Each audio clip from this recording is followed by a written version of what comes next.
Hello and welcome back to another video. If this is your first video, welcome. We're happy to see you. If you like it and you would like to see more, I have playlists under my channel. They should be a source of happiness for you. So today, I was working on a commission for a friend of mine. They have a character named Raven, Fire, or Autumn that I helped create back 2 years ago. Basically, they are an eldritch creature that has a bird form that takes the form of a humanoid raven, sort of. Yes? Yes. But it all started out as a joke. It started out as a joke, but then I kept drawing it. And they adored it. And so it became its own thing. And now they commissioned me to make a reference sheet for this character. So I was thrilled, to say the least, because I absolutely adore this character. It's become a delight. So there's not very much to say about the art itself. I did try a few different techniques this time. I'm trying to adapt my style into something that is easier for me to draw, and it's more enjoyable for me as well. So rather than using the stabilizer a lot, because I have naturally shaky hands, I'm fairly unstable, I went back to a way that I used to ink when I was a teenager. And that seemed to work out fairly well, actually. I was very surprised at how well it worked, because I hadn't done it in years. And it seemed fairly unprofessional, but it turned out very, very nice.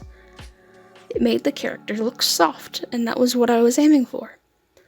So basically, the way that I used ink is, instead of doing sweeping lines, I would do overlapping hatch lines and follow the curve that way, which is much easier for me with the unsteady hands thing. And it worked out just fine. I even had a little bit more control over line weight doing it that way, which is something that I've been lacking in my art, and something that I aim to add more of, to give my art a little bit more heart, a little bit more life, make it less stiff, give it a little bit more pizzazz.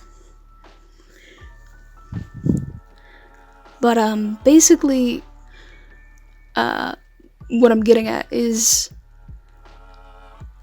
I'm trying new things, and it's going well, and I'm happy. Anyway, back to the reference sheet.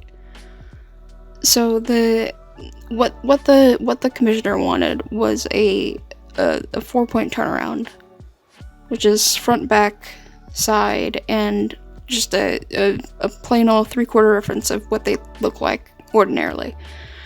And then 2 facial expressions, one with a closed beak, which would be more smug, and one with an open beak, which would be more screamy, which is their base expression most of the time. So I did the back, front, side in their normal suit, and then I did the 3/4 in their alternate outfit, because this character is non-binary, and because they present both masculinely and femininely, sometimes they just wear the suit, sometimes they wear the suit with a long Victorian skirt. So, I wanted to present both of those sides in the reference sheet.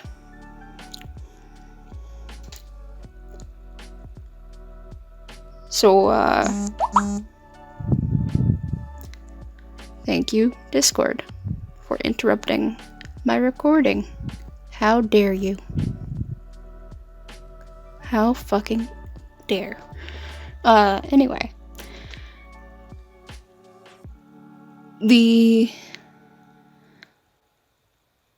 This character came from a place of love, and it's grown on me and everyone that really interacts with it, and I'm very, very glad for that. I'm glad that the person that owns it is very happy with it and adores it enough that they want it to become their online persona. That brings me joy. And honestly, what is art without joy? It's nothing. It's not. It doesn't have a point if it doesn't bring you joy. Yeah, it can be a pain in the ass sometimes. It can be really, really hard. It can be tedious. It can wreck your computer. It can destroy your life. But at the end of the day, it has to bring you joy. Either by allowing you expression or allowing you just distraction from the world. There just has to be a point. There's always a point. Even abstract art has a point. It has a meaning. Even the fucking duct tape banana has a meaning.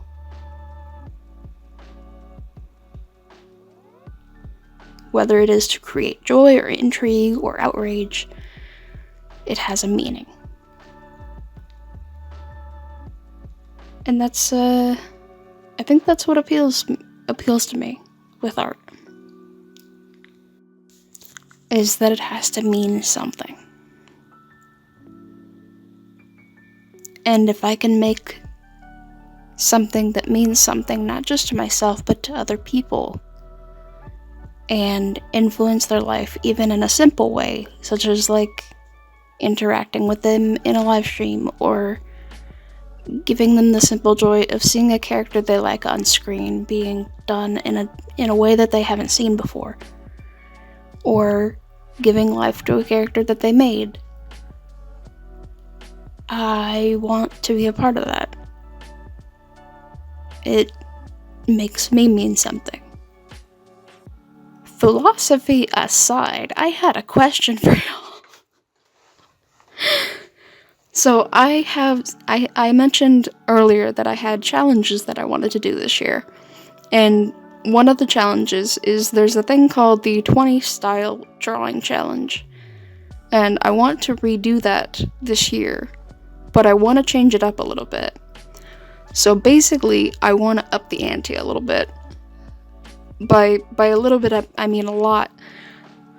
I want to make it 100 challenge. Like 100 styles. I know that is going to decimate my joints, but I want to do it. I want to do it real bad. I want to see how many styles in how many variations and how different of a range I can go. So basically, my question is, I broke it down into categories. I have 3 categories so far. It's artists on YouTube and Twitter that I find inspiring. TV shows and video games are the 3 that I have so far, and that's a total of 75 styles. But I need a 4th category and 25 more styles. So if you guys have ideas for either a category or a style or both, hit me up. Tell me in the comments. Send me an email. Tweet at me. Please help. Because my brain has been empty for like weeks, and I need the list to be full before I start this thing. Just help. Please help.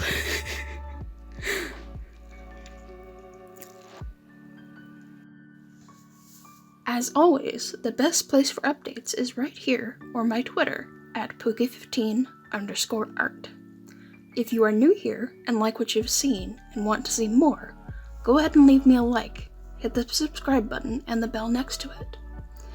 If you didn't and want me to know what I can do to be better, why don't you tell me in the comments? I read them all. And last but not least, let's thank my patrons, those friends of mine that keep the blood flowing in my veins. Cuernos, Ravenfire, and Ashley Coe. See you in the next video.